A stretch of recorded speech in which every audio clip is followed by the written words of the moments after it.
Zdravo svima, ja sam Mina i dobrodošli na moj kanal. Današnja tema je malo delikatnija.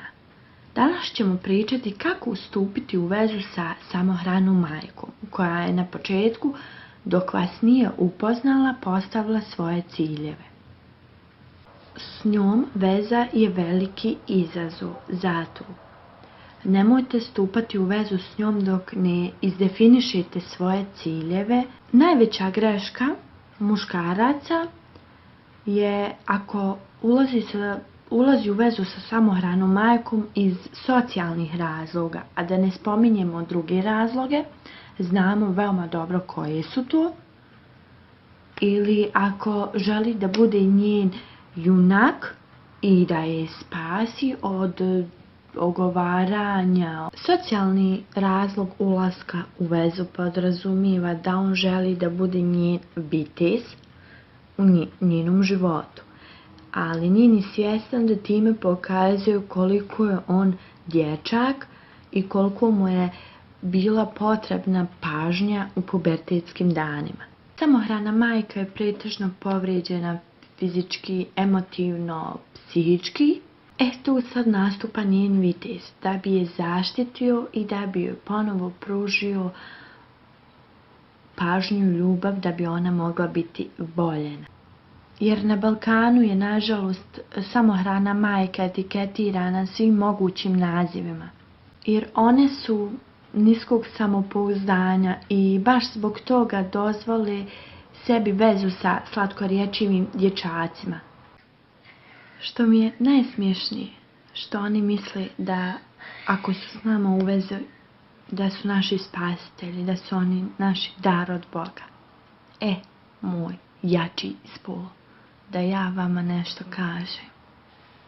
Ako mislite, pošto mi imamo dijete, i ako mislite što smo financijski opterećeni i što imamo stres i dosta toga, mislite da mi vama nemamo šta ponudi, da treba da ti stope ljubim što si me izbacio iz tame neke.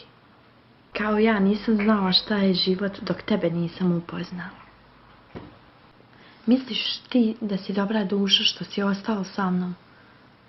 Kao, mahala ispiri usta s tobom, znaš, ja sad tebi moram stope ljubiti zato što si ti ostao sa mnom. Misliš, ja tebi nemam šta ponuditi? Imam, dragi, tekako. Ja sam, dragi, izabrala tebe iz ljubavi, da dijelimo dobro i loše. Izabrala sam baš tebe, da dođeš na prijestolje mog kraljevstva. Misliš, ja sam socijalni slučaj? Ne, dragi moj, ja imam svoje kraljevstvo. Imam dijamant koji vrijedi od bilo čega. Cijenim moje vrijeme koje provedem sa tobom. Vjeruj, ukrala sam ga od mog najvećeg dragulja, da bi ga provela sa tobom. Naučila sam da prepoznam muškarca nasilnika, muškarca manipulatora, muškarca dječaka i muškarca kralja. Muškarca nasilnika prepoznam pri prvim znakom i otkači ga odmah. Manipulatora izlevatim ga da ne znam da li je došao ili je pošao. Muškarca dječaka nasavjetujem ga, ukažem mu na njegove greške i do njega je uspjeh veze. Jer ja već imam dijete, ne treba mi drugo, meni treba muž. Muškarac kralj, ustupim mu njegovo prijestolje. Stavim mu plašt povjerenja, iskrenosti i ljubavi. Stavim mu krunu dostojanstva i poštovanja. I dam mu dragulj na čuvanje. To je meni pravi muškarac, kralj. Hoćeš li biti kralj? Sve je do tebe. Naravno, uz moju dozvolu.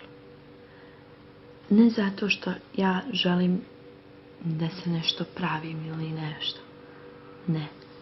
Ja samo želim da budem sretna. Ništa više. Nisam tebe omalovažavala ili sebe uzdigla. Ja se samo bojim.